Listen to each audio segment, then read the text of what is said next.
Okay. All right, we're streaming. So this is the beginning of the edit. Are you guys? I guess we should do the right thing instead of just presuming. Can one of you guys check Of course. Twitch and see if we're up there yet, or I mean, check our It live is site? starting. Yep. Are you guys? I guess we should do nice. The right thing. Oh, I can hear us. Yeah, just mute the. All right. Hold Twitch, on. we'll That's turn it off. there. It is. That was me. I was hearing. Sweet. All right. So we're getting there. You guys ready? Yep. Always. Alrighty, hold on. Let me switch my view. That's weird that it's, sorry, one more thing I gotta do. It's always a little bit of something, isn't there? I am, what are you guys doing? Oh, there it is. Okay. I wasn't seeing the whole Skype now, but now I am. Alright, we're gonna kick it off. Let's. Hey everybody, welcome to Game Audio Hour number 71. This is our weekly podcast where we discuss all things game audio, from creative ideas to the latest techniques, project experiences to audio secrets. Here's where you'll find your in-depth coverage and opinions related to game audio. Can you tell I'm trying to memorize that after a year and I still haven't got it? It's not easy. It's pretty hard. I've tried to memorize it too because of the one or two times that I've had the privilege of hosting, and I just give up after hey everybody. It's pretty close there. Did you notice in my notes though that I actually wrote hey everybody? So now I say that. I can't say like hello everybody because my brain sees hey and just says hey. Isn't that weird how our brains work? Speaking of weird brains. Wait a moment. Is it your birthday today? Nope. Don't know what you're talking about. Really? So because Chase in the chat room says happy birthday, Carl. Is it not your birthday today? He is a known liar, Chase. It's fact, actually. No. Says I also sound far away. Do I sound far away? You sound like you're in Japan. Well, there you go, Chase. Yes, Chase is right. It's my birthday, but I'm not talking about me. Vince, save me. What are you doing? Happy birthday to you. Yeah. Let's here we go. Give us a concert pitch A, please.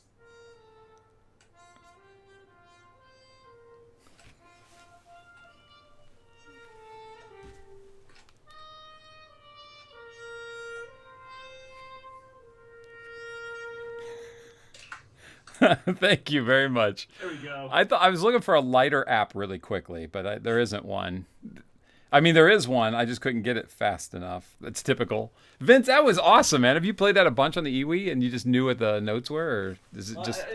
I'm starting to get decent at this thing. You got it.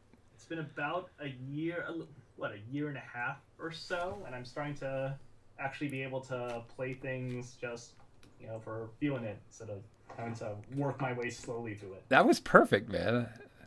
So thank you very much. So how's work? How's life? What's going on in Los Angeles? Oh man, it's been great. I've been trying not to injure myself too much, kind of failing a bit. Got a nice little scar there from oh no. From an errant trash can. It was just in the wrong place, and I did. This is LA, man. This is LA. There was a trash can just over there, and my body didn't realize it was over there. And suddenly. Oh, not only did you cut your arm, it was probably the embarrassment of the noise and everything falling over it. The mean streets of LA. Yeah, so I had to clean that up. Oh. And then it was in the process of cleaning that up that I realized this is actually a really disgusting thing that I just cut myself on. Oh. Where's the rubbing alcohol? So, but otherwise, I've been okay, doing all sorts of cool new music stuff, setting up a new computer with new orchestral templates. I've got a new way of composing right now. It's pretty fun. Oh, that's awesome, man. I want to hear more about that. Let's ask Alex really quickly and then come back and talk about it. Is that okay? Yeah, sure. Let's see if we can get to Alex and my shot changes. There's Alex. What's up, Alex? I'm good. We're actually in the Obon holiday in Japan at the moment. It's called Obon, and this is when all the spirits of the dead people come back to visit their graves. So now if you want to go chat to your ancestors, now's the time to do it. Chat. Are they just hanging out playing poker or something? What's going on? No, they're playing mahjong, not poker. Well, all right. What country do you think this is? Just chilling there by the, by the gravestones, just like, hey, I remember you. Long time no see. Do they go like, "Hey, you still owe me money" or anything like that? Is there like, is there ghost on ghost crime? That's right. It gets pretty crowded. You I bet. Fortunately, there's like the population density of spirits there, so you don't really have to worry too much about getting mugged or anything. And so this week, I've actually been working this week because I've got quite a bit of workload. But when I've not been working, I've been playing Journey on the PS4 from that game company, which is a company that we know and love. It's just finished it last night. It was very, very, very beautiful. Very, very, very beautiful. That's awesome. Just sort of washes over you, and after a while, you really just sort of forget that. It's interesting when a game gets to that level of consistency and not really immersion, but just sort of consistency, where everything is consistent: the music, the graphics, the gameplay, what you're doing, your objective, the story. It all just sort of combines into one big kind of bubble, and then just sort of washes over you, and it's really good. It's something to strive for, I think, when games get to that level. Yeah, well, that game company is known for doing things like that. So, guys, before we carry on with the show, I know we're live, but apparently we're laggy and they can't hear you guys. So let me see if I can figure out how to fix that. Do you guys mind talking amongst yourselves and while I do a little technicality, and then I'll edit it out afterwards? Well, let's see. Is my mic really off axis? I've got it pointed right at me. Mine's a MacBook Pro mic, so it's on the side, so it's definitely off axis. It's like pointing that way. That's not very helpful. Well, that's too bad. Here's my mic here. I got this nice little blue here. Come on. You can hear me, right? Should be okay. Well, how did that French horn sound earlier? Was that actually at a decent volume, or is it just my... I guess they probably wouldn't have been able to hear that, because that was... I hear you fine, but that was pretty quiet for me. So if it was pretty quiet for me, then it would probably would have been even more quieter for everybody else. Raphael's asking, did I play it single or multiplayer with Journey? Actually, it ended up being single. Like, I kind of ran into a few people along the way, but the very end of the game was just me by myself, which was a bit... it's one way to enjoy it. It's very interesting the way that the game works. I mean, I guess, with people coming in and out of coming on and off the server, I guess it will be quite a rare opportunity to actually experience the whole game together with one person. I think I figured out what the problem is. Oh. Just give me a minute. I got to route the audio. Okay. He's going to ride the faders. Chase, he's going to ride the faders. So what they're hearing is you guys are coming in through my microphone from my speaker system here. Well, that's okay. A bit quiet. So I'm going to switch over to... see if this works. All right. Go ahead and say it. See how this goes. I bet you better. It's better now. How's that, Chase? Chase. Chase. Whoop. Chase. Chase. It's way better. All right. Sweet. Okay, we're good. So here's what we're going to do. I'm going to do the show intro again. Don't worry about the because we haven't started a topic, so don't worry about the birthday stuff. Don't remind me that half my life is coming to an end. Medical technology. I'll live to be 1 billion. And you guys will have to sit and listen to my music for the rest of your lives, and your kids and your grandkids. All right, anyway, I'm going to do the thing again. Let's just do the thing again. Do the thing. Let's just do it. So apparently I have to wear headphones then. Okay. Hey everybody, welcome to Game Audio Hour number 71. This is our weekly podcast where we discuss all things game audio, from creative ideas, the latest techniques, project experiences to audio secrets. Here's where you'll find in-depth coverage and opinions related to game audio. Vince, how are you? Hi. I caught you drinking tea or something, didn't I? Yeah. I need my... Well, actually, it's just hot water. I don't drink a lot of caffeine when I'm at work. Well, that's a good idea. Be too high. Just have to... stay at a really nice consistent level. Don't want to be too high, don't want to be too low. So Hint, hot water. Vince is dropping hints about that game company's next project. Oh yeah, It's not coffee, too high, it's not too low, it's just in the middle. hot chocolate, hot coffee. So it's Hot- not going to be like Journey. It's not going to be, but it's also not going to be like. Oh man, I forgot the name. Suddenly forgot the name. What's the? Oh, Super Hexagon.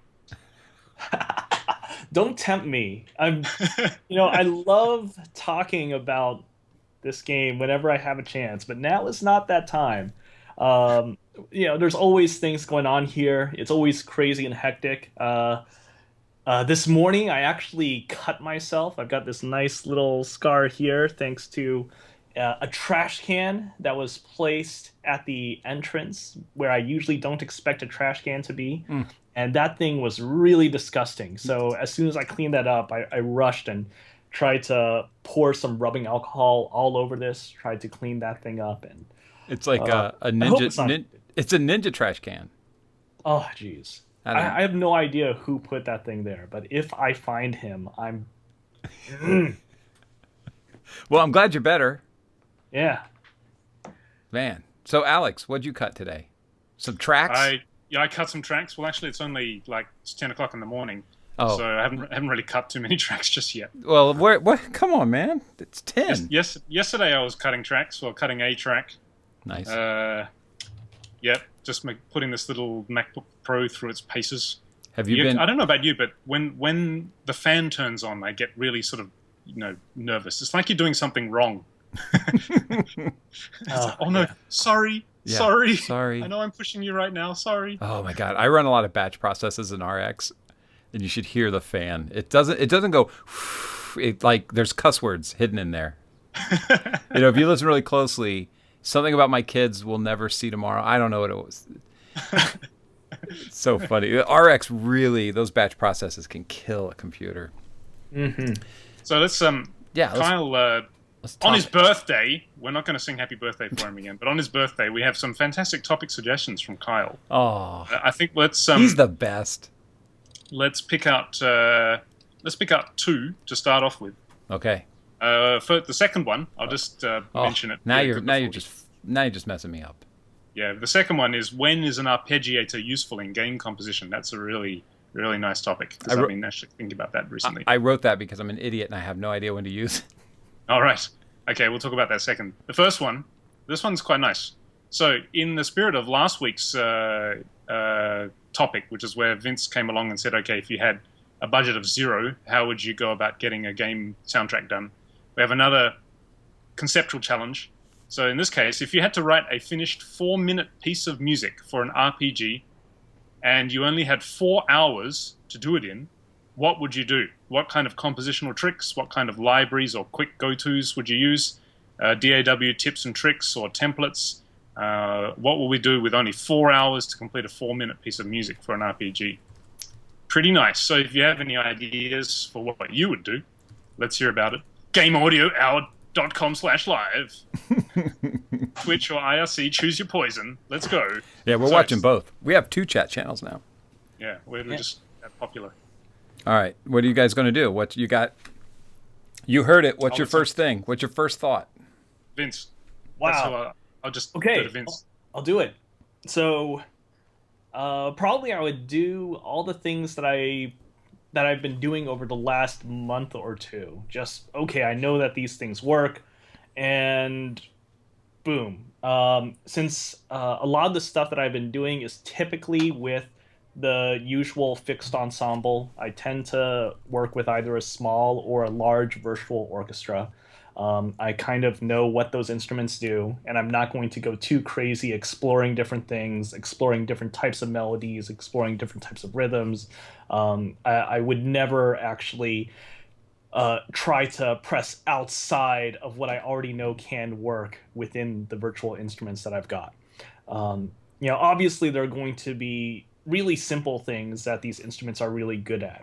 We know that you can do big string pads, that you can do ostinatos of certain sorts, you could do certain leads. But typically when I'm writing new music and I don't have a time constraint, pretty much every piece that I do will press in a particularly different way on those things. And if I have a time restriction like that, I'll just do all those things that I've explored and have confirmed work over that time. Um, yeah. That's a good idea. Now, do you start with a hold on, let me think. What was I going to say? Do you start with a musical idea? Typically not. Because that's what kills time for me, is trying to come up with an idea. Yeah, I mean, I'm just going to regurgitate technique. Yeah. You know, it's like I know that these techniques work. So if a few weeks ago I did a particular type of string ostinato thing, I'm probably just going to riff on that. Oh, okay, I know that this works, and I don't have to massage the virtual instruments I have in order to make it sound good. Because that's typically the thing. If you have 4 hours time, you're going to want something to sound good, and you don't have to refine it after you're done with the core composition. So you're just making something that will sound good without that refinement. If I was thinking about, oh, what about a neat little rhythmic change, or how about this particular type of melody, then I'm thinking about composition first, and I'm not thinking about that overall sound quality, which is something that I would need to do if I only have 4 hours. Yeah. What about you, Alex? I think it would depend on the RPG. I think if the RPG is one that could benefit from a soundtrack which is a little sparse, a soundtrack which is more on the sort of minimal side, then I would be tempted, because obviously I want to try and do it the way that I normally do things. And as Vince said, it's not really a time for experimenting or deviating from your regular process. So what I might be tempted to do is, if a sparse soundtrack would work, I might be tempted to maybe spend 30, 40 minutes working up a single patch in something like Yuhi Batzilo, or like an FM synth, a synth that's capable of a lot of expression. And then basically, trying my hardest to make most of the music in the remaining time out of a single patch. So if the game can work with a very minimal soundtrack, then that's probably what I would do, just because that's that's the way that I like to work. If it is a kind of RPG that probably wouldn't benefit from something minimal and sparse and actually would need something a bit more lush and full, probably I would be tempted to do what I usually hate doing and try to avoid, just using synth presets. So just sort of digging out the presets and finding things that kind of work. But basically making sure things are very generally pretty minimal. And I'm hearing a bit of an echo there. Yeah, I've noticed that Skype does that if, like, I don't know when it does it, because now it's gone suddenly. I don't know. Skype's weird. Okay, and maybe you just need to breathe more loudly, Carl. Maybe it's maybe it's the noise cancellation triggering over the threshold. Anyway, that's what I'll be tempted to do, I think, is to go to the presets. One thing that I think could be useful in those kinds of situations is to take maybe 1 or 2 minutes. This may not work for everybody, but I can see that it might work for myself. Is just so I don't get distracted by the process as I'm going through this, I might take 1 or 2 minutes to actually write down on a piece of paper a sort of a very loose process of about how I'm going to go about it, and about sort of the kind of feel that I'm going to be going for, just so that I have it in front of me that this is what I'm trying to do, so I don't waste time thinking as I'm going along, is this what I really want to do, or maybe I should be spending more time doing this, or maybe this needs to happen now. Just sort of writing down, okay, number one, make patch, make it sound, like like an ethnic string instrument or something. Maybe add these kinds of features to it so I can modulate it in Renoise. Step 2, just play with it for 30 minutes, just see what ideas come out. Step 3, maybe get a loose premix with some reverb or something. And Step 4, just start tracking. Nice. So I might be tempted just to do that. So that way, when I'm doing it, it's not just a case of, I have to do everything really quickly right now. Yeah. It's more of a case of, okay, Step 1 is this, Step 2 is this, Step 2 is this. And that way you can stay a bit more focused, I think. So, yeah, I think that's what I might do. But it's a pretty tough challenge. I mean, 4 hours for 4 minutes, that's pretty ambitious. Yeah. Well, so I brought it up because it's the way I try to work every single time. Every time I sit down to write, I tell myself I've got 4 hours to get this thing done. I never sit down and say, I've got all day, I can do some stuff. Because if I don't challenge myself to some sort of time limit, I mean, I never hit it, rarely hit it, but I try to do try to do that right away, because the pressure of having it looming makes me not adventure too much, which is what kills my time. It also, frees up my day, because I don't want to spend my whole day composing, and if I can get it done in 4 hours or 5 hours, I'm like, hey, I got an extra couple of hours. I can goof off. I hit my goals for the day, So I always try to set some ridiculous timeline. I learned before I was doing game audio stuff that if I set a timeline for myself, then that's like really challenging, that I usually get it done sooner than I would have, especially in the days where I didn't used to, where I would just look at the job and go, I've got to do this. I never say I've got to do this in 2 hours. So it just speeds you up. And then on top of that, we use templates. We've got libraries that we go to. And so I always just try to turn to those things right there. But my thing that I like to do, and I've done this for years, it's my big secret. Are you guys ready? It's a big reveal. So I have all of these templates that I've written over years for a generative engine.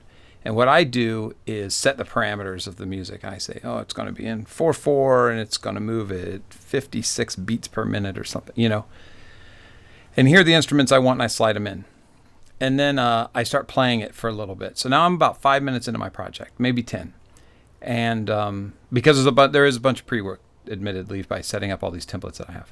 But then I start playing it and I go, no, it's not really doing what I want it to do. And I start making some edits to it. And it's real short work of edits, because a generative engine will immediately let you know, ironically, if it's not got too much complication going on, it'll immediately start to have a feel to what it is you're trying to hit. And once I hit that, like if I'm going to write happy RPG music, then I make sure I've got the right kind of instruments in there and I'm in the right key and I've got the right key change happening at certain intervals. And so times, I should say. But anyway, so I set up this generative engine to do all that stuff. And then once I've tested it and I like what I'm hearing, and I use about 20 minutes in, I then let it run for another 30, 40 minutes, and I just go get coffee or something. And I don't count that my time, technically. I guess I should on this 4-hour challenge. But I let it run for like 40 minutes. Then I come back and I listen to it, and I jump around the wave file that it's created. And I find 2 to 4 minute spots of music that's really cohesive that it wrote for me. And then I grab those out, and that's the bed. And then I just start writing on top of that, rather than trying to come up with some sort of musical theme or something. And back in the day, first thing I would do was go find some piece of music that I really like, and it's some deep kind of cut off of some soundtrack or some classical album, not something obvious. And then, riff on the motif that's playing in that piece that I like, and then come up with something. But I found that takes a lot of time, and I would usually end up never achieving a motif that met what my imagination expected it to sound like. So, and it was also more challenging because it may be, Flight of the Valkyries or something. And then I realized, so I've written that on piano, but now I've got to add all the horns and all the everything. And so, and then, you can't hit their timeline on that. So the generative engine is what I've always used as a cheating mechanism to give me a bed. And then I write on top of that, and I add horns on top of that, because I typically only do strings. But the generative engine is all about setting the key and the meter and the timing of things. So I typically only do it with strings. Then I add horns and percussion. Typically percussion. Then I add horns after that. One of the techniques I use, I don't know if you guys do, is I use my horns to accentuate the percussion. So when the percussion's doing some big hit, I'll have a horn hit, because the percussion will, really good people, these are my tips and tricks. These aren't the tips and tricks of like a guy who makes billions of dollars doing this kind of stuff. You know what I'm saying? So, but for me, I like horns to really hit on downbeats and be supported by big, loud drums and stuff like that. And then of course have like some sort of riff that they're doing in between the beat. And so if I write the drums and percussions first, then it tells me where I want to put my horns, basically. And so that's how I do it to try to get in the 4 hours. And then I choose a DAW, I think, that produces the best exports I ever hear, and that's Ableton. For some reason, Ableton's exports just always sound like, obviously everything sounds good, and then when you mix it, you go, oh, it's even better. but Ableton really comes close to a really fine mix right out of the bucket. I don't know what they're doing back there with the math, but they've done a good job. Other DAWs will spit stuff out, and you can tell it just needs work still. So Yeah, that's my tricks. that's kind of interesting there. I know that reminds me though that usually when I'm making a fresh piece, often what I'll do is I'll just start from nothing.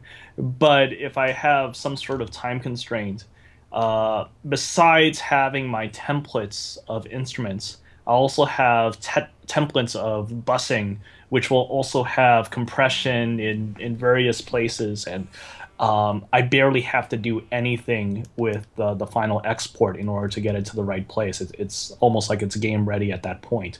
So that can definitely save a lot of time. That's a great point. Set up buses, set up a reverb bus, a delay bus, a compression bus. Yeah, absolutely. That's a big deal. It's a valid. I think when you got that little time, it's also a valid technique, a valid method to take inspiration from an existing piece of music. Obviously not copying it, but to sort of have something to head towards in terms of style. Yeah.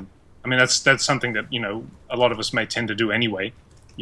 Or maybe there may be a requirement for that. Like the game designers have said, we want this style of music. Mm-hmm. But having a song ready as something that just to sort of head towards this kind of feel may take remove some of the sort of needless experimentation which might happen if you're just searching for a feel. Yeah, that's true. And you know what? Another thing, oh man, I can just feel the thought escaping my head as I go to say it. Oh yeah, I never go back to my old pieces that never got used or anything I had. Do you guys do that? Do you reuse pieces? Yeah, me either. I'm always curious though, because I've got hard drives full of them. If like I'm doing something dumb.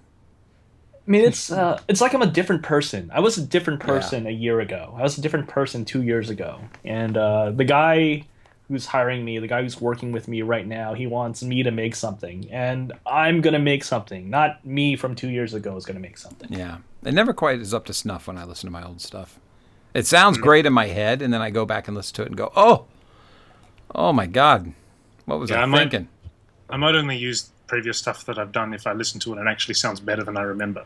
Yeah. Which is not usually the case. Usually it sounds like shit. And it's like, oh, okay, yep, just forget that. Move on. So let me recap with this. So Vince, you go back, you lean on processes, orchestral techniques that you know are working presently for you because of projects you've been on, right? Yep.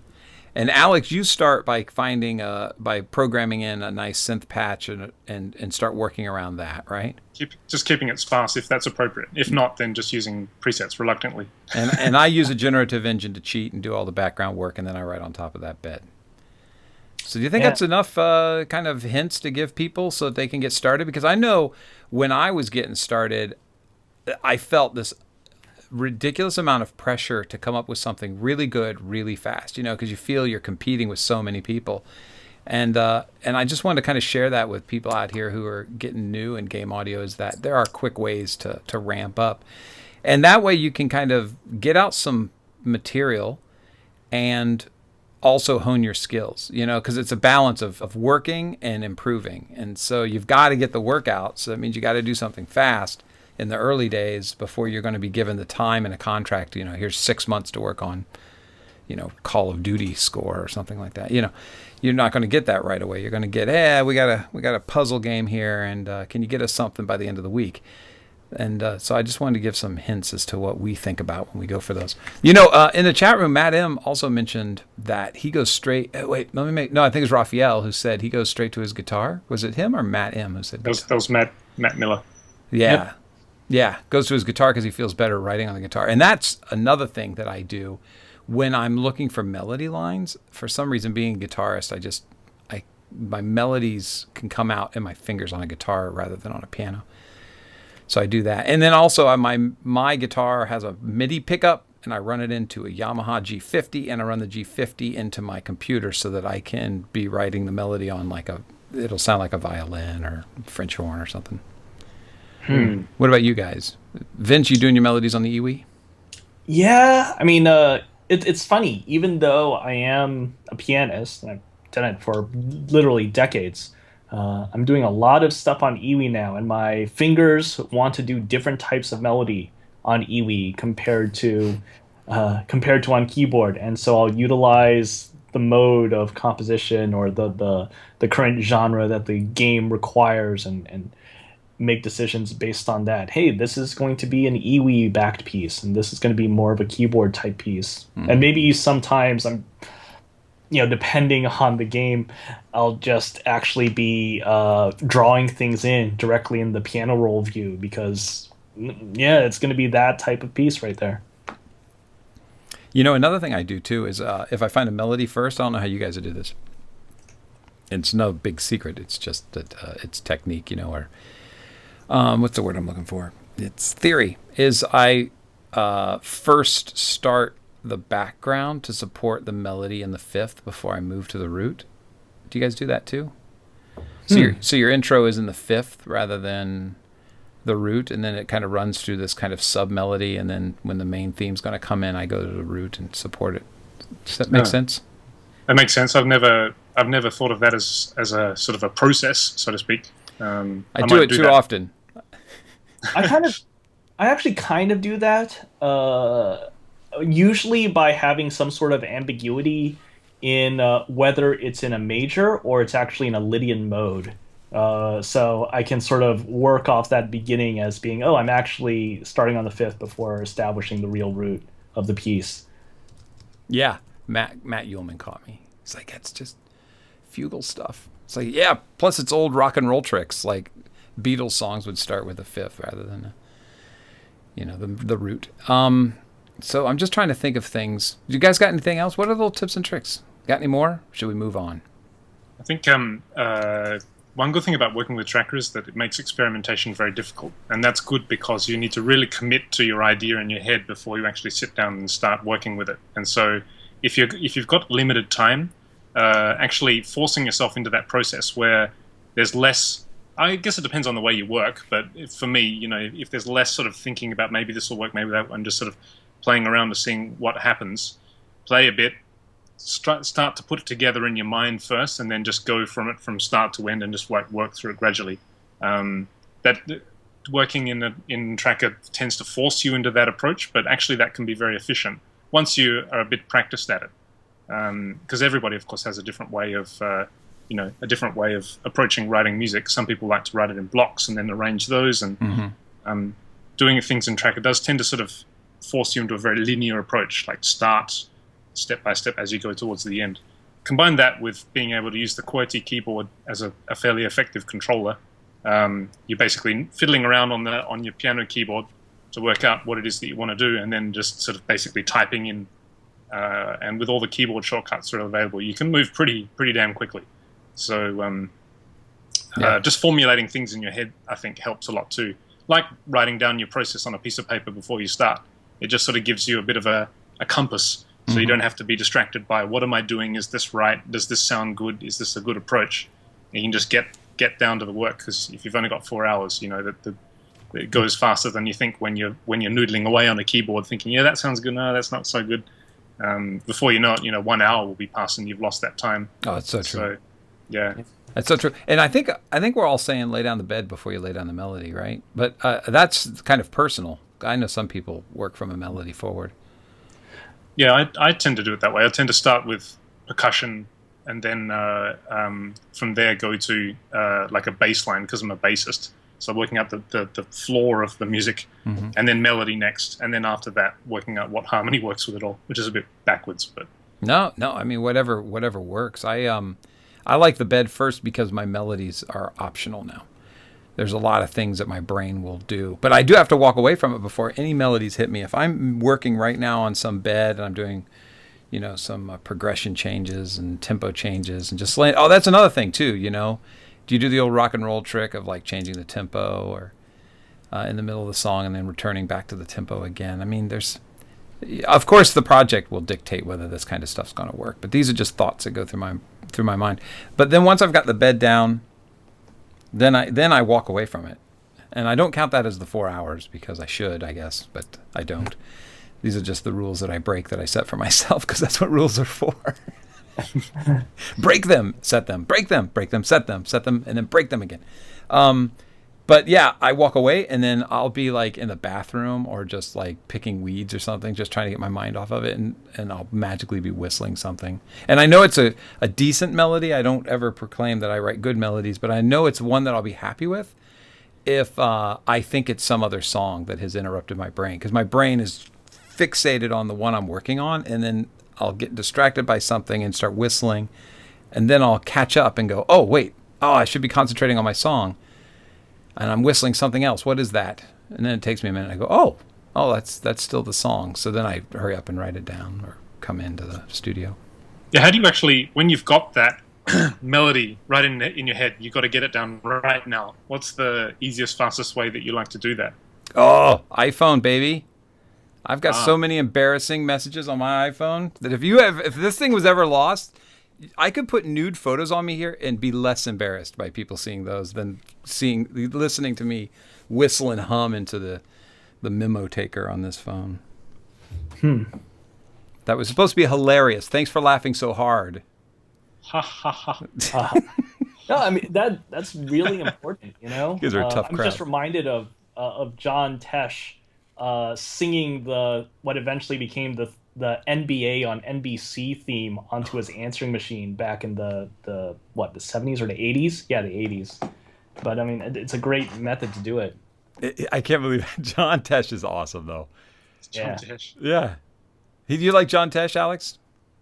John Tesh, he has a huge chin, doesn't he? and flowing blonde locks. That's the extent of my knowledge of John Tesh, is that he has a huge chin. He used to be a news anchor? Yeah, when I was growing up, he was on Entertainment Tonight or something like that, and then he just suddenly he married Connie Selleck, I think, just beautiful woman, and then he starts putting out albums. I'm like, this guy's figured life out. Look at him. Yeah. With a name like Tesh, I mean, how can you go wrong with a surname like Tesh? Yeah. It's like it should be spelled Tech, but pronounced Tesh because he's like all classy. Yeah. Marauder, Tesh, he's up right. there with the big ones, the big names, the big last names. All right, what's the next subject?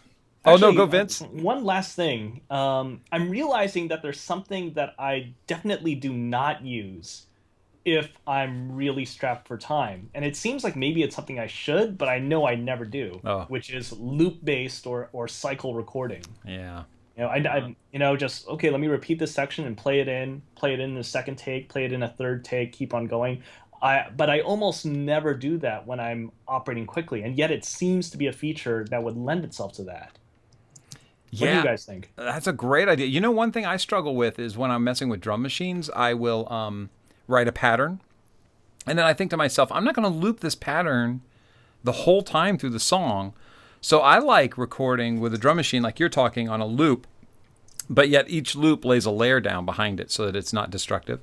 And then I just start playing along with what's going on and changing up the rhythm a little bit. And then I grab those sections and pull them and put them, loop the ones that are going to stay the same for 4 measures. And then some like layer 17 has got a different variation on it that I can put in the chorus parts. Is that what you're talking about?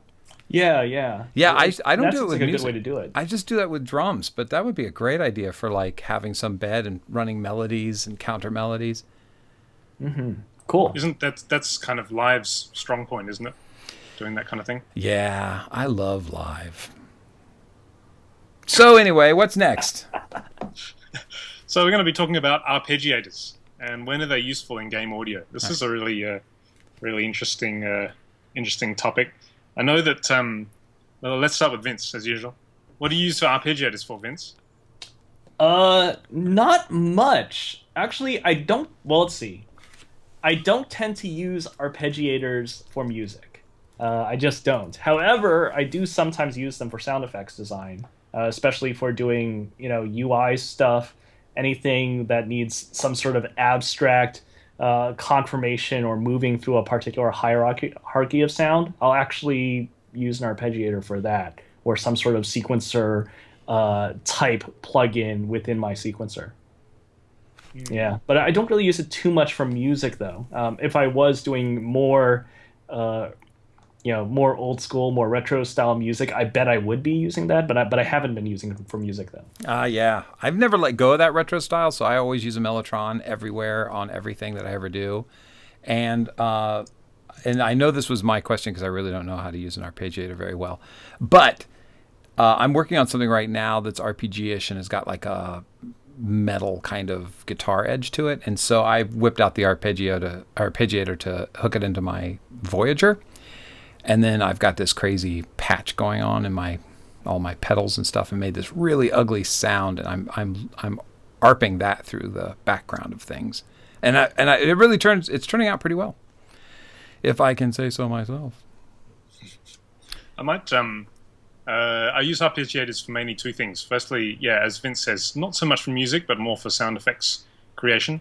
Especially if you're trying to create. Keep hitting my mic. If you're trying to, one trick that you can do if you're trying to create something that sounds mechanical, is if you've got your synth, if you're modulating via hertz rates, so that every pitch will sound very, very different and not tonal, then what you can do is you can trigger your arpeggiator extremely quickly and get like a single row of notes. So you bump the tempo up to something insane like 300 BPM, and then you sync it to like 1/32nd note, and you get this, because every note will be, if you randomize each note so that it's doing something different with each instance, or you play a chord where each actual the tone affects the timbre, especially if you're modulating FM with hertz rates or something. You can get some pretty insane sort of mechanical sounding things that sounds like sort of chunky machinery, because of course in real machinery those sounds come from tiny little metallic instances all being triggered in sort of different successions. So using an arpeggiator is great fun for doing that kind of thing. Of course you can achieve the same kind of thing just in the DAW itself, but doing an arpeggiator allows you to set it up very quickly and just experiment with it. The other thing is an arpeggiator is also good fun if you are really, really, really out of ideas for a melody. So if you put the arpeggiator on, set it to something unusual like up, down, up, some crazy pattern like that, and then just play the melody using 2-note chords, simulate a rhythm with your hand, but just playing 2 notes at each time, you can actually get some interesting movement there. Nice. So that's the other thing that careful of those hand movements. Might be tempted to talk with your hands, Alex. Use the arpeggiator for arpeggiate your hands. One other thing, I don't know if other DAWs can do this, but one other thing that Renoise does really well, which is great for sound effects creation that I use a lot, is triggering notes via probability.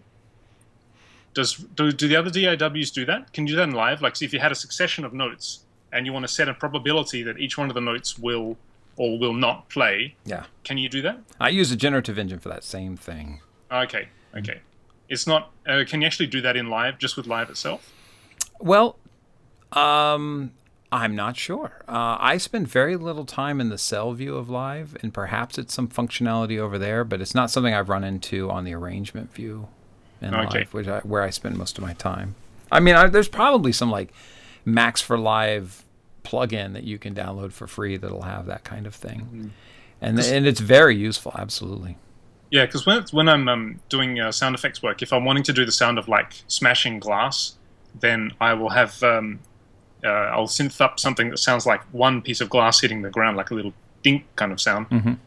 Then run a whole lot of those. Make sure that each one of them triggers at a different pitch, and then just have them all run with the probability decreasing as it goes through. Oh, so you nice. start off with a high probability, goes down to a low probability, then just copy that pattern like 10 times. Yeah.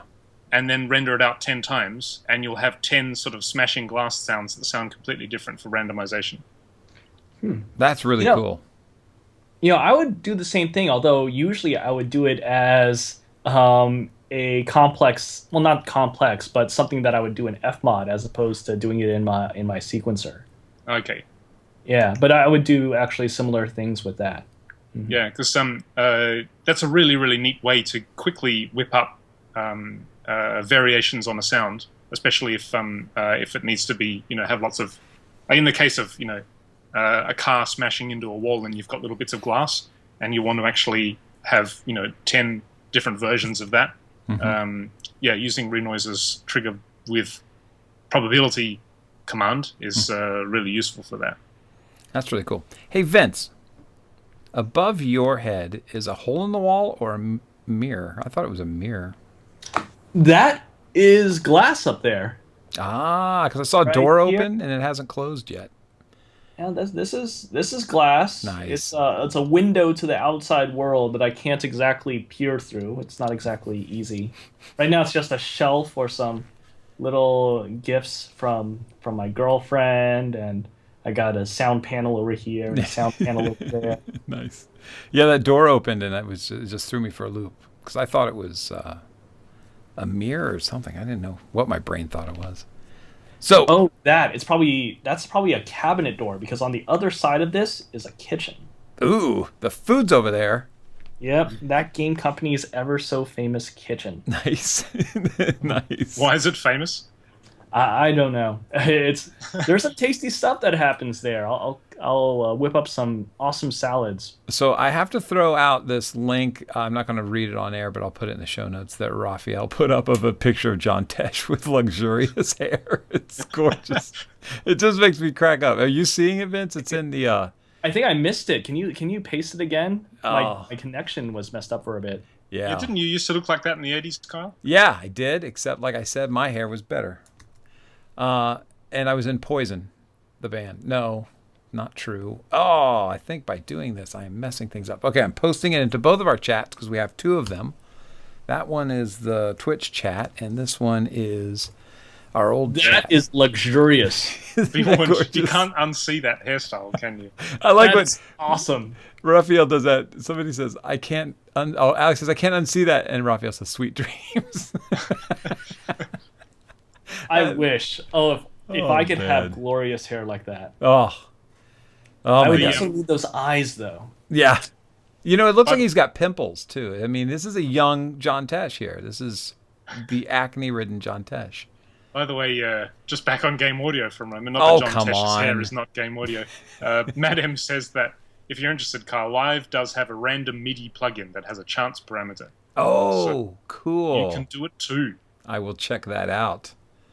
Young yet ageless, Matt says about John Tesh. So what's number 3? Because we're just ripping through this stuff. We're like a half hour into the show. Number 3 was sound components. What's in a spell? In other words, what sound effects would you look to put in a spell sound FX? Oh, yeah. Vince has gone off the call to go and find some spell sounds, I think. He's thinking so hard that there he is. Back now. He's back. Magic. Poor Vince. We pick on him every time he logs off, and then he pops in just to hear our snide little comments. So Vince, what do you put into? What was the spell? It was spell, right?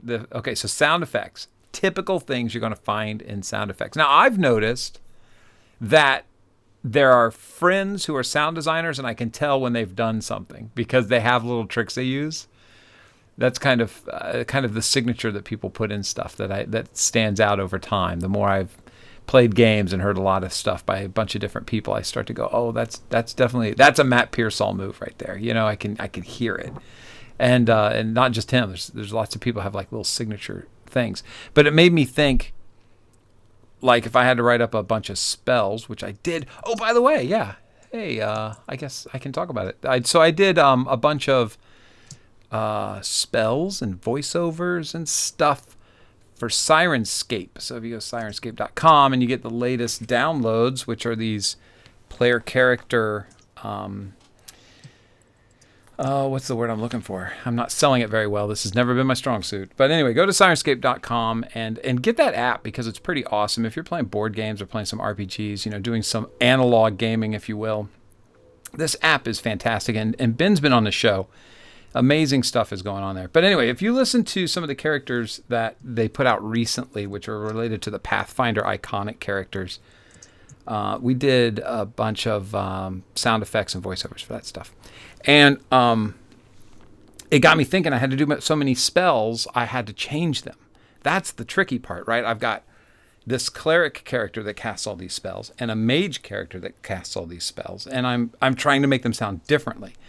And That's a real challenge because my brain hears spells one way. If somebody's going to cast a healing spell, my brain hears that. It doesn't hear the cleric version of a healing spell or a mage version of a healing spell. It just hears a healing spell. So I had to figure out ways to make them sound differently. So it got me thinking, what do you guys do? What's your stereotypical list of components to a, let's say, healing spell? What are you going to do? What's the first place you're going to go? I mean, it really. Well, let's see. I mean, for me, spells are pretty much all little pieces of music where all the motivation is going to be happening through these physical, ethereal things that are happening in space.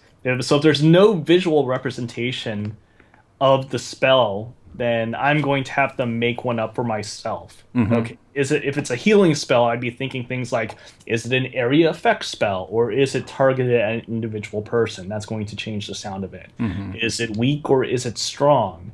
Does it have a particular length of time? That's really important. And so I would create this thing that basically has all these physical and all these attributes. And those things all define envelopes that I'm going to arbitrarily connect to different musical elements. Crunchy tones, simple tones, noise tone, etc. And those are things that are all going to travel through time, and it's going to sound right to that. Mm-hmm. Obviously, if there is a visual reference of what's going on, I'm going to look at that thing very carefully and make sure that it sounds like everything that's happening there is at the very least motivating all the sound that's happening in what I have control over. And if the sound then does extra stuff on top where it's sweetened or there's extra extra energy in different parts of the spectrum or whatnot, that's cool. But I would hope that I could at least have those visual motivations correspond to the aural stuff that I have control over. Gotcha. So you ask a lot of questions first before you get in there.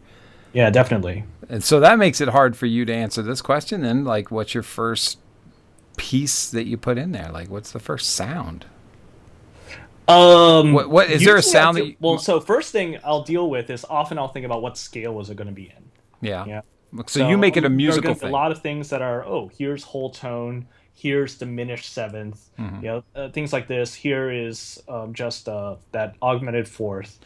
Here is going to be a Lydian thing. So you're going to arpeggiate through some notes while this spell is cast. It's going to da-da-da-da-da-da. Yeah. Right. Hey, is it going to establish that tone right away? Is it going to gradually do that tone? Is it going to be a glissando? But yeah, I definitely think about what's going to be the mode of the spell itself. It's a little piece of music that's going to have a mode to it. Mm-hmm. Do you add any kind of non-musical sounds or samples to your spell? Oh yeah, I definitely mess with noises. Wind rushing is definitely a big thing. I'll often let's see, what else will I do? Yeah, I'll definitely do stuff with wind. I definitely do stuff with water. I'll actually do a lot of stuff with noise reduction. Often but this is actually kind of an across the board thing with sound effects for me. I'll often use noise reduction plugins as sort of fancy EQs for the sound effects that I make, and I have that create a tone for stuff. That's cool. Oh, that's cool. Yeah. I got to try. What about you, Alex? I would take white noise to start off with. White noise.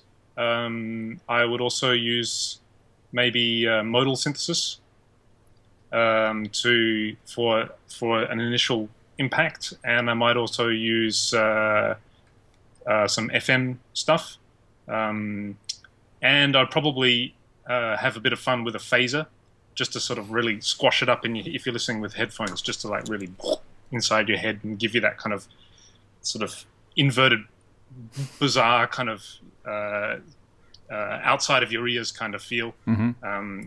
Just to make it seem otherworldly, and then Yeah, then of course just stuff to glue it all together, like some saturation and compression and stuff. But probably I would start with noise. I guess I tend to like to make those kinds of sound effects not too musical if I can, just so that you can leave the musical aspects to the music. But yeah, I guess if the call was for it to be musical, then I might use those same kinds of synthesis techniques, but except trying to keep them more tonal to make some music things with it. So kind of not really the answer that you were hoping. I think you were wanting me to say something like, oh, the kitchen sink, greatest place for magic spells, record this, record that, scratch this, play that with a bow, hit that with a mallet. But no, I think for me, probably modal synthesis is great fun for that kind of stuff because it's so, it can be so atonal that makes it very easy for it for you to pull it away from sort of obvious musical directions into more sort of abstract sound directions. So modal synthesis would mean probably something like reactor prism or chromophone to a certain extent, or the chromophone is a bit more limited with what it can do, but that's modal synthesis as well. Gotcha. Yeah, so that's me. Well, a heal spell for me is not a heal spell unless there's a choir singing. Yeah, Matt Ullman in the chat room said that as well. He said... Oh, did he? I got to scroll down. Yeah, he said instant magic. Instant magic in the Matt Ullman style is choral stuff with a resonant low pass filter sweep. Bada bing, bada boom, magic. I love it. And whole tone scale cluster chords. Yeah. I go for chimes. I work in some chimes somewhere in the background, some people singing, wind effects of swirling winds and whooshes. There's some great whoosh making software that suddenly came out all together at the same time. You guys notice that with libraries sometimes? Like all these companies have to be talking to each other because the whoosh machine comes out by one and then the whoosh maker by another and whoosh Czar Us is by a third, and you're like, how did you guys know that one of those was going to release a whoosh machine? And now I buy all three of them. No, I don't do that. But I did buy a few, which is more than three, but in my example, they're never mind. I'm getting confused. But I bought a couple, maybe three, and they're all different, but I like them. So get those whoosh machines are pretty cool. What's your view on these kinds of like libraries and also synths? Since I think you know where I'm going with this. Vince had a question. Yeah, there's sort of like real dedicated function. Like I think there's one called the riser, which just creates like tech EDM risers and drops and stuff. And I think Native Instruments has a few sort of rise and hit. I think it's called. There's another one that just creates these things. And also, of course, there's loads of kick drum makers. Seems a little ridiculous to me. It does, doesn't it? I mean, I guess they're good tools for like whipping up. Like if you really were in a hurry and you need a kick, just use a sample. But I think if it's funny when you look at these forums and it's like, oh guys, what do you think about this kick drum synth or this rise synth? It's like you do know that you can make those things from Yes, Carl. Oh wait, I stayed on your shot the whole time, Alex. I'm going back to the group.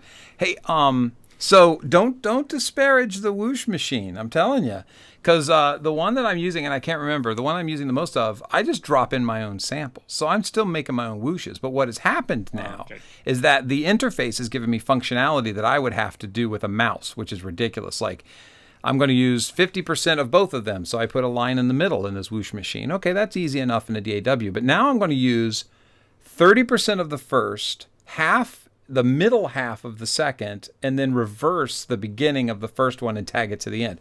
Now that's a pain in the butt in a DAW, but in this whoosh machine or whatever it is I'm using, I can actually pull that stuff off. So I can make my own whooshes, but then the interface is giving me all of this functionality that saves me a lot of time.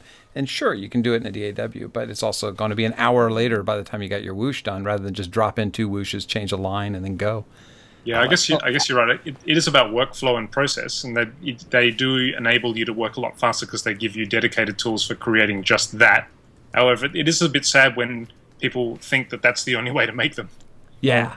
You were talking about chromophone a little earlier, Alex, and I've been really big on chromophone. And for whooshes, often I'll just use chromophone and draw in some envelopes and just use that.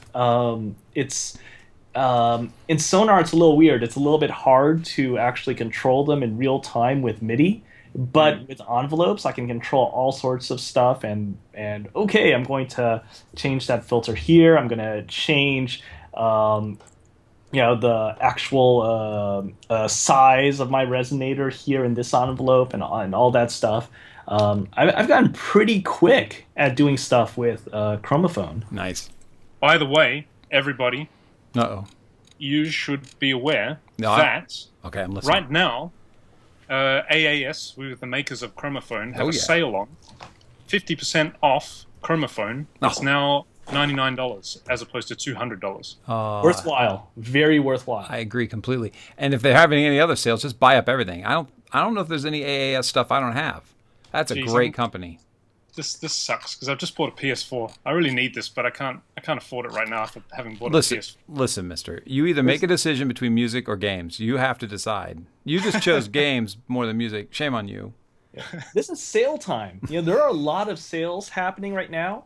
8DO, they have a 35% sale going on right now. So if you are looking at any of their stuff, 35% is great. Yeah. I wanted to mention this last week, but I forgot to. Embertone, who I absolutely adore. Yeah, me too. They have a 20% sale off right now, and their stuff is already really cheap. Yeah. So 20% off of that. Man, that Friedlander. Yeah. Oh, I love that. It's so good. It's so popular, but it's just so good. It's really wonderful, and actually because of that sale, I decided, okay, I'm going to do everything. So before I was using ensemble recorded strings. Mm-hmm. Actually, I was using the cinematic strings contact library for a lot of my ensemble strings. But with Embertone stuff, I actually just use all the Embertone solo strings. Oh, nice. And combine them all. So that's my violin ensemble, my viola ensemble, and my cello ensemble, and it sounds way better and way more robust and way more flexible than the ensemble strings that I was using before. Is there anything here for a synth guy? Just having a look at the Embertone site. They call it a super sensationally sweet summer surprise sample sale. Spectacular. I love that. Subtract a substantial slice. 20% off with codes. Summer samples 15. Anything here for a? I actually don't know Embertone. They're mainly contact libraries and stuff. Yeah. Yeah, they have lots of good contact libraries. I think they're all contact. Their freebies are even got some top. free stuff too. Yeah, and it's good stuff. Let me check it out. So these are mostly solo instruments, or they have a grand piano here too. They're mostly solo instruments. Yes. Yeah. What's their piano like? I haven't bought that. Their piano it's cute. I think it's just a really simple instrument but it's a pretty cute sounding thing. It's useful, but it's not.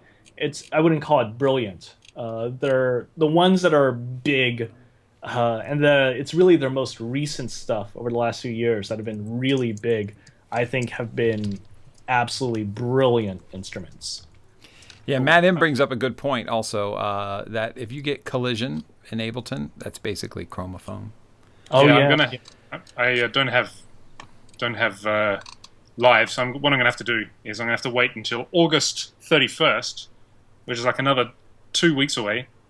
Then the finance department may be able to stomach another splash of $99. The finance department meaning my wife. Yeah, I thought maybe. I have the same finance department. It's not your wife. It's my wife. I'm buying all these records, and I got just totally called to order on the ride home today because they picked me up at work, and we're driving back, and Jenny said, "Hey, how much of those records you keep buying every time you get a text message about the records?" And I was like, "Well, they're $25." And she said, "How many have you bought?" And I said, "Well, I've bought $25 each time." And she goes, "No, how many records have you purchased?" And I said, "I've purchased each record at $25." So what happened? We pulled up to the house, and there's 3 records on the doorstop, waiting for me from the mailman. And she's like, "See, there's 3 more." I'm like, and they were each $25. Oh my God, Matt M is asking if there's any Goblin fans. Matt M, this is almost a Fripp question for me. Yes. Do you guys know the band Goblin? No. So there's a fantastic movie called Suspiria. You ever watch Dario Argento's Suspiria? Oh. Anyway, they did the soundtrack, and they just did a concert in L.A. maybe a few months ago. Anyway, they're just an amazing prog rock band from the 70s out of Italy that just did great soundtracks, and it's kind of like they're for me Goblin and I can't think of the director's name right now because I always do this when I'm tired, but anyway, he and Goblin are like my ultimate. If I could sound like them when I do a scary game, then I've hit something right, you know. I have to have a listen. I can't think of his name. Anyway, check out Goblin; they're pretty awesome. So as far as what was that topic again? It was leading into what Vince was talking about hybrid instruments, right? Hybrid tools by 8DO and stuff like that. Do you guys use a lot of that stuff? I don't. I know that they're an option, and I was wondering actually if any of you guys would mention that when we were talking about the 4 hour, 4 minute thing at the beginning. Oh yeah, that's a good point. It seems like they should be very fast tools for saving time, but usually I just start from the very beginning. I've got my individual strings, and I don't even do anything like Symphobia. Symphobia is almost a little bit of a cheat for me, but yeah. I like Damage a lot, maybe more than I should. One thing I wish that they would do with Damage. What's the name of the company that puts Damage out? Native Instruments, isn't it? Well, they're associated with them, but Heaviosity. Heaviosity, yeah. It's Heaviosity. Yeah, I wish they would take the Punish knob, because the Punish knob is basically a compressor with probably some limiter and some gain being pushed, maybe some sort of granulator in there. Something's going on with their Punish knob. But as you turn the knob, there's probably like 5 or 6 things happening in the background at different ratios. And it's even when you go all the way to the top, it still sounds good. It never gets bad. And I wish they would release their Punish knob just by itself so that I could put it on something and just start tweaking that knob. I looked for something similar in Waves, and they have these one knob plugins. I think they're called One Knob. And they don't achieve it. Like they have one knob pump, one knob bass or something. I don't know, but they're not able to pull it off. Something that Heaviosity did with that Punish knob is pretty amazing. So as you turn it, it just gets brighter orange, and then as you get closer to the top, it starts turning reddish. Like you are really beating the crap out of whatever audio you're pushing through there. I would love that as a VST effect. So if anybody's got anything that's like a Punish knob, tell me please, because I would turn that knob all the time. Camel Crusher. Camel Crusher's kind of that's went the way of they got bought out by Apple, didn't they? Camel Audio. They did, and I'm a big Camel Audio fan, but I gotta say, Camel Crush was never one of my favorites that they put out. I loved. Was it Spaces? That was fantastic. Wasn't that what it was called? What was their big synth? That was the first synth that I had, where you could put 4 different sounds in 4 different corners and modulate through those different sounds, which Native Instruments took on later when they had one of their devices. Core started to do that. So I went from their Camel synth. What was that thing called? Camel synth they had. It's called Alchemy. No, it was before that. Oh. It was before that. And it had a random button that was the shape of their logo. So you push this giant camel, and all of a sudden all the parameters would randomize. And I used that for years. That was way before Alchemy. And then Core came out, and I started messing with Core pretty heavy. I got really into Core. And then Alchemy I still love, and Alchemy does have that feature where you can morph from one to the other. But Camel Crush was never my favorite of theirs of all the things. I just thought that it just sounded like they were downsampling more than distorting, and I'm not a big fan of that sound, the downsample distortion. I like a true distortion, and the finer the grains of sand in that distortion, I think the better it sounds. What about you guys? Downsampling or distortion? I like Klanghelm's SDRR, which actually stands for Sex, Drugs, and Rock and Roll, which is their multi-mode sort of saturation distortion plugin, which is really, really good. You have to abuse it though. It's more of a saturation thing as opposed to a distortion thing. So it's usually very subtle, but when abused, there is fun to be had. Well, as a guitar player, distortion is, one of the biggest tricks in the bag. Right. You listen to thousands of them in the lifespan of a guitarist, and so my ear is very particular about it. But I think the downsampling of distortion is really cool if you're doing like some retro 8-bit game. I think that's a cool way to achieve it. But if you're going to do anything normal, you just want to rough up the edges, just distort it. One effect plugin that I really want to get is Sonic Charge Permutate. Have you seen it? No. It's fantastic. It's a bit. It's basically a bit crushing. It's permutate, as in permut8. Mm-hmm. And it actually has a TTY terminal inside it, so you can play Zork. Permut. Why do I know this? This sounds familiar now. Permut8 is permutate. Sonic Charge Permutate. It's and you can play a game in there. Yeah, it's got a little. It's got a little shell terminal there that you'll see what it's about. It's a great fun kind of thing. But if you have a look at the interface, you've got all these cool controls like AND and XOR and OR and all those for proper bit crushing. Mm-hmm. A lot of people say that it's actually very intimidating to use because the interface is obviously so far apart from what an audio person will be not used to using. But there are a lot of really good presets which you can listen to on the site, and it has a TTY terminal so you can play Zork. Wow. That's awesome, man. You are in an open field. Oh. You see, what is it? You see a sign to the east or something like that. Hey, what was the... Oh, I loved those. But there was one, I think it was called The Moon in the Mist or something. Do you guys remember that? No. Ah, man. Hey, well, that's the end of the show. I segue better than anybody. Wow. You're a bit down, Carl, today. You need your scotch. Where's your scotch? You're missing your scotch. Oh, I didn't scotch it today. It's your birthday too. What the hell's wrong with me? Yeah. So I had haggis, nips, and taters for dinner last night for my birthday dinner. It was pretty awesome. Oh, nice. Good bit of scotch there. There's a whiskey, if we're going to recommend whiskeys, that I'm in love with, a Japanese whiskey called Tikka, Tikka, I think. It's got almost a pink label on it. Man, that is good.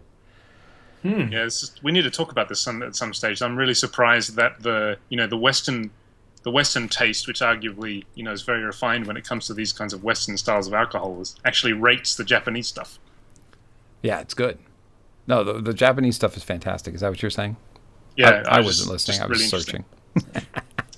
Hey guys, Okay. It's great talking to you. Yeah. Thanks for staying the extra 15 minutes so we can make up for the mistake that we made at the beginning, or I made at the beginning. I can't say we because it was my fault. And I think we're zeroing this in. I'm starting to get used to shots. I think our levels are going to be good. Last week's show was a little loud. And Twitch did not send me the show like they did before. So that show only posted today. Last week's show posted to our website today. Sorry about that. But I'll stay on top of it. I've set up an automation and it didn't go off. So mostly because Twitch didn't send us the movie, which I don't know why. So I'll figure that out. Anyway, Twitch us, face us, twit us, and you us, and all of those different permutations of how you do those things. There should be one long word called a twitch. I think it's just follow us. Oh, yeah, that works. Why do you got to be so? Oh, okay. I'm hanging up. Hey, Hey guys, I'll see you later. Thanks for the show. Bye guys in the chat room and gals, and thank you very much for tuning in.